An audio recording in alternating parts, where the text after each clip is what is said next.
Alice no País das Maravilhas, Capítulo 4, Tweedledum e Tweedledee. Estavam de pé sobre uma árvore, um abraçando o pescoço do outro. Alice soube no mesmo instante qual era qual, porque um deles tinha Dum bordado na gola e o outro tinha Dee. Imagino que ambos têm um Tweedle escrito na parte de trás da gola, disse para si mesma. Estavam tão quietos que ela esqueceu por completo que estavam vivos, e justamente quando ela ia espichando o olho para ver se havia a palavra Tweedle escrita na parte de trás das duas golas, teve um sobressalto ao ouvir uma voz vinda do que tinha Dum. Se pensa que somos bonecos de cera? Ele disse. Devia pagar ingresso, não é? Bonecos de cera não são feitos para serem vistos de graça. De maneira alguma. Ao contrário, acrescentou o que tinha um Dee. Se acha que somos vivos, deveria falar. Lamento muito, acreditem. Foi tudo que Alice conseguiu dizer, pois as palavras da velha canção insistiam em coar da sua cabeça como o tic-tac de um relógio. E mal conseguiu evitar repeti-la em voz alta.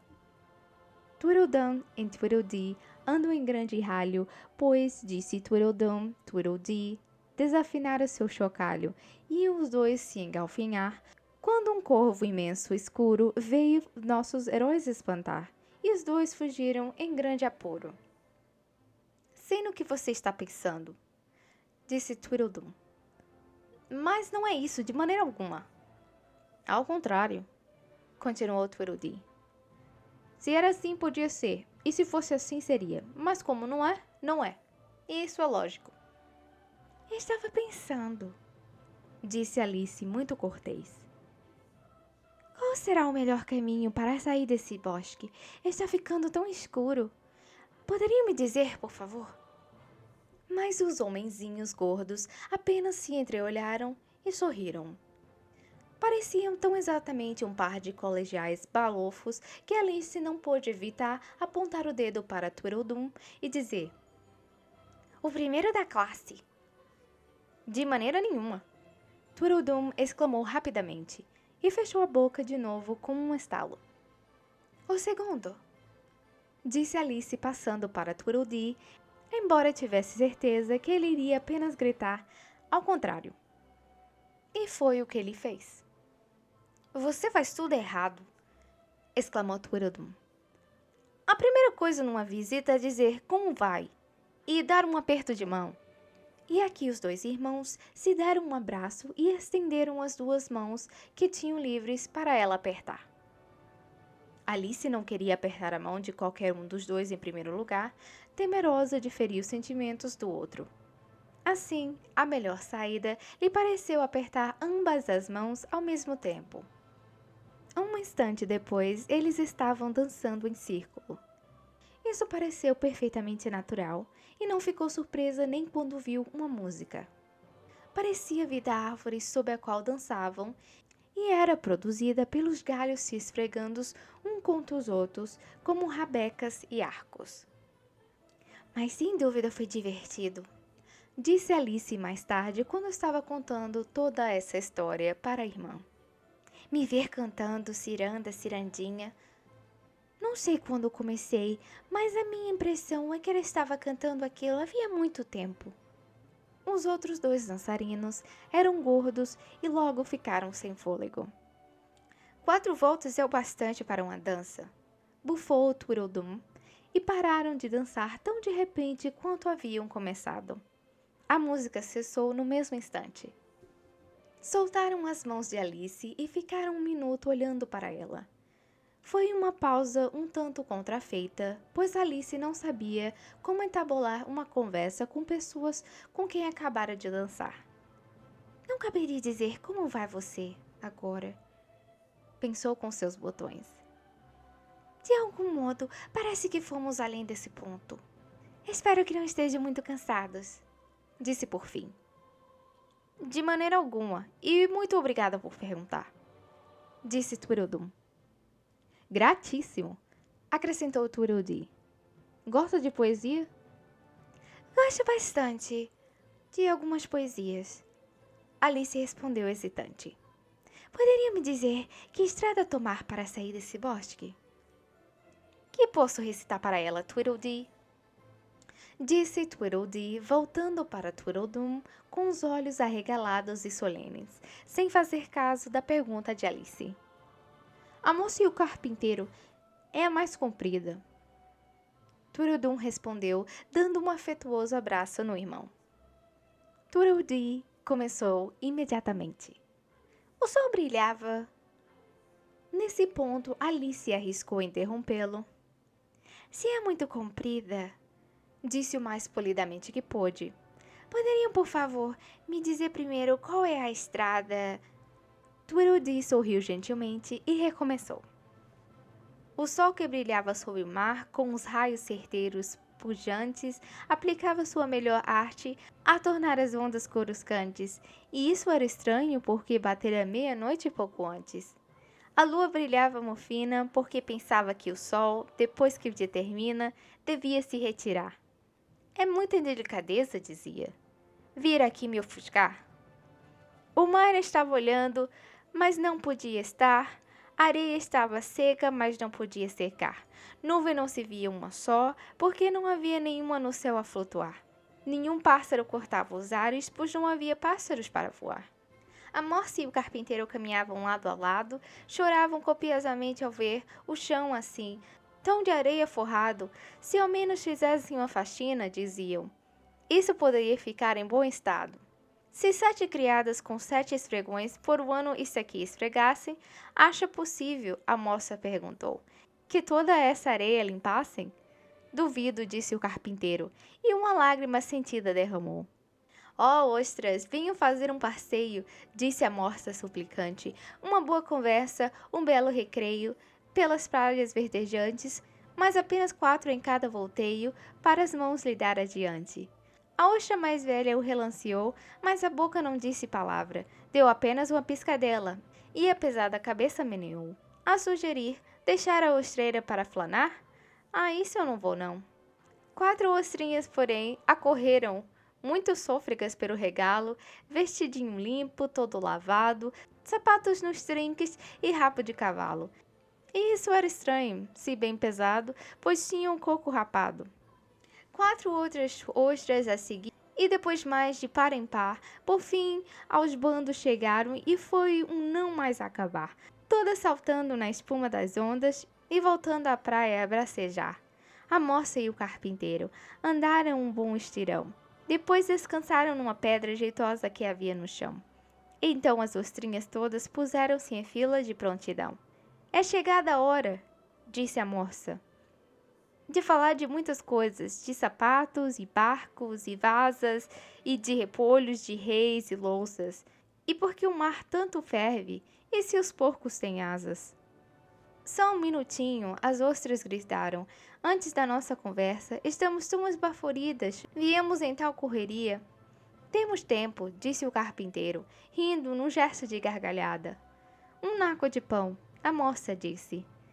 É o que vem a calhar. Depois pimenta e vinagre, não são de dispensar. Já estão prontas, ostrinhas queridas? Vamos dar início ao jantar. Mas não vamos jantar, as ostras gritaram, perdendo um pouquinho a cor. Após tanta gentileza, oh, é tão desolador. É uma bela noite, disse a moça. Apreciam esta beleza? Foram tão gentis conosco, não criaram um só embaraço. O carpinteiro disse apenas, corte-me mais um pedaço, minha fome é tamanha que todo esse pão hoje eu traço. É uma vergonha, a moça disse, lhes fazer uma falseta dessa, depois que as trouxemos tão longe, e as fizemos andar tão depressa. O carpinteiro disse só, vamos à primeira remessa. Choro por vocês, a moça disse, tenho o coração contristado. E entre soluços e lágrimas, foi puxando as graúdas para o seu lado, depois levou os lenços nos olhos, onde estavam marejados. Oh, ostras, disse o carpinteiro, fizeram uma bela corrida. Que tal correr de volta para casa? Mas nenhuma resposta foi ouvida, e não era de se estranhar, porque ostra por ostra tinha saído comida. Gastam esta morsa, disse Alice. Porque, veja, ela teve um pouco de pena das pobres ostras. Mas comeu mais que o carpinteiro, disse Tweedledee. Repare, ela segurou o lenço na sua frente para o carpinteiro não poder contar quantas comia. Ao contrário. Isso foi mesquinho. Alice exclamou indignada. Se é assim, gosto mais do carpinteiro. Se é que não comeu tantas quanto a morsa. Mas ele comeu mais do que pôde, disse Tweedledee. Aquilo era perturbador. Depois de uma pausa, Alice começou. Bem, eram ambas, muito desagradáveis. Neste ponto, calou-se, um tanto assustada ao ouvir algo que lhe lembrava o resfolegar de uma locomotiva a vapor perto deles no bosque. Embora temesse que mais provavelmente fosse um animal selvagem. Há leões ou tigres por aqui? Perguntou timidamente. É só o rei vermelho roncando. Venha ver! Gritaram os irmãos, cada um pegou uma das mãos de Alice e a levaram até onde o rei dormia. Não é uma visão encantadora? Disse Tweedledee. Para ser sincera, Alice não podia concordar. O rei usava uma touca de dormir vermelha e alta, com um pompom, estava encolhido com uma trouxa mala jambrada e roncando alto. Esse ronco é capaz de lhe arrancar a cabeça fora, comentou Tweedledum. Receio que pegue um resfriado, deitado assim no capim úmido, disse Alice, que era uma menininha muito atenciosa. Agora está sonhando, observou Tweedledee. Com que acha que ele sonha? Alice disse. Isso ninguém pode saber. Ora, com você, Tweedledee exclamou, batendo palmas, triunfante. E se parasse de sonhar com você, onde você acha que você estaria? Onde eu estou agora, claro, respondeu Alice. Não, Tweedledee retrucou desdenhoso. Não estaria em lugar algum. Ora, você é só uma espécie de uma coisa do sonho dele. E se o rei acordasse? Acrescentou Tweedledum. Você sumiria. Puff! Exatamente como uma vela. Não sumiria, Alice exclamou indignada. Além disso, se eu só sou uma espécie de coisa no sonho dele, gostaria de saber o que vocês são. Idem. Idem e bidem, gritou Tweedledee.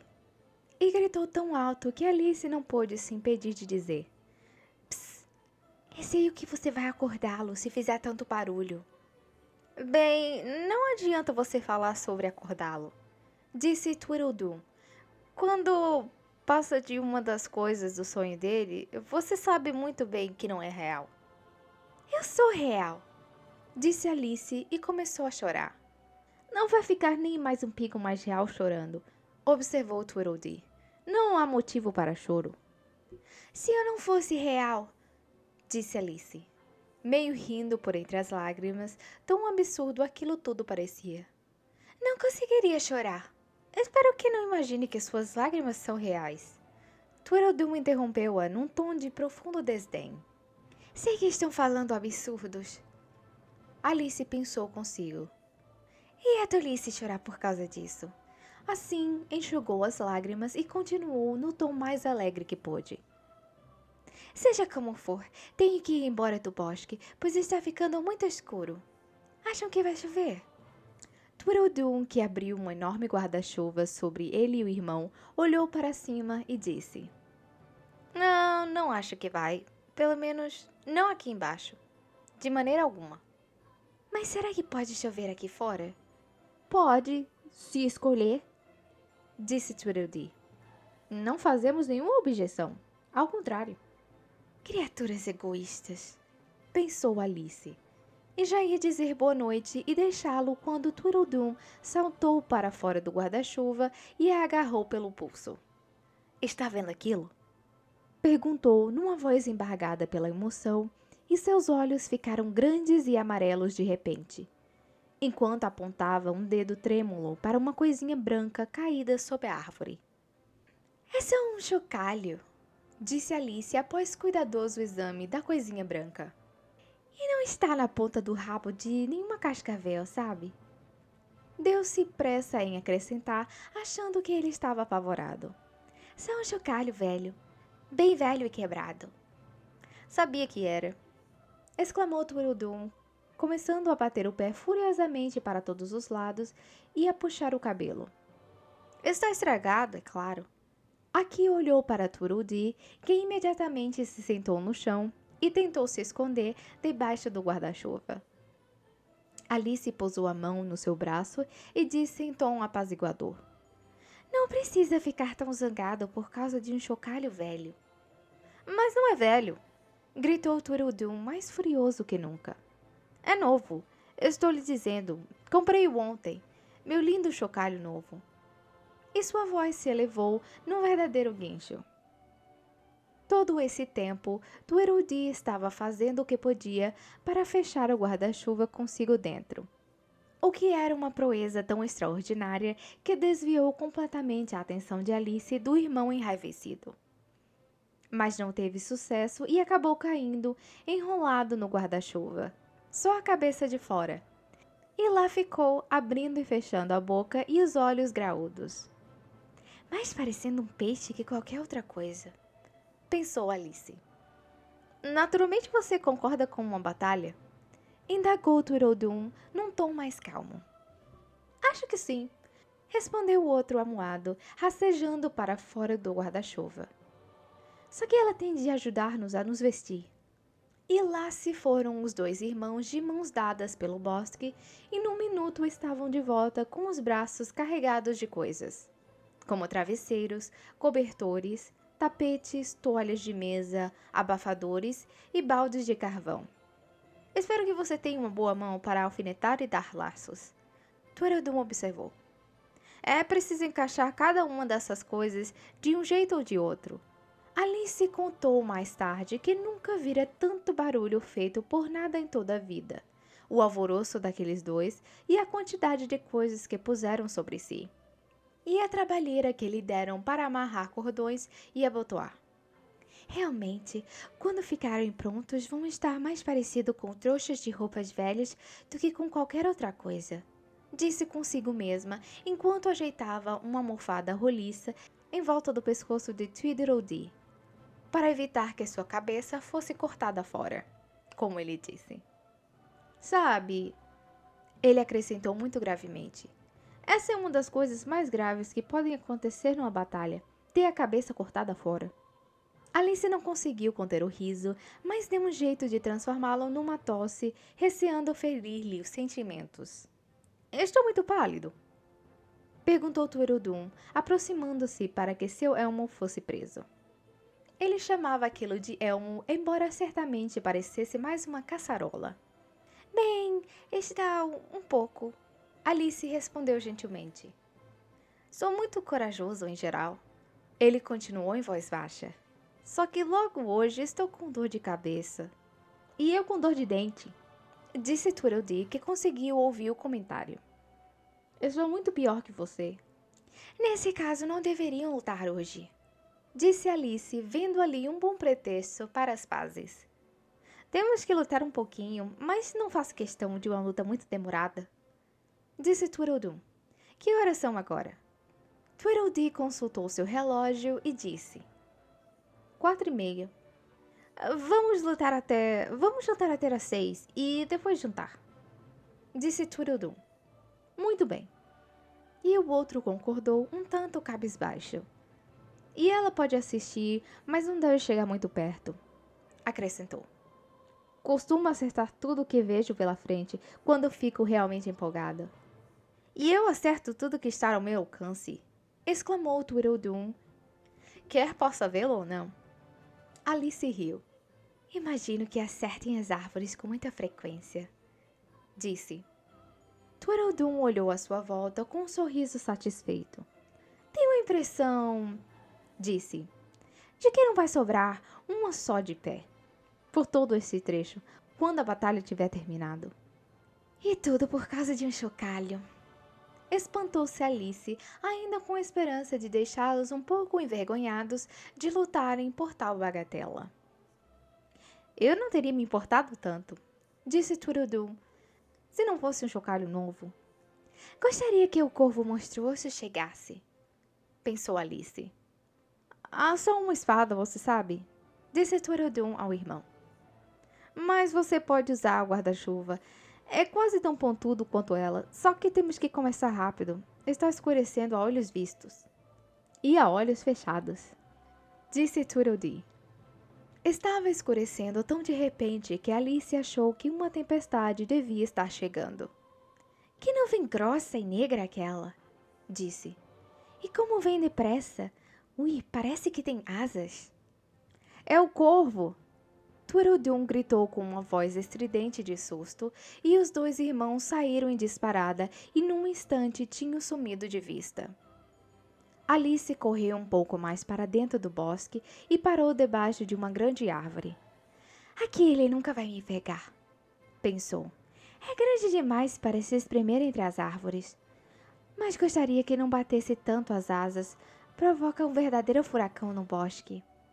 Olha, ali vai o chale de alguém soprando pelo vento.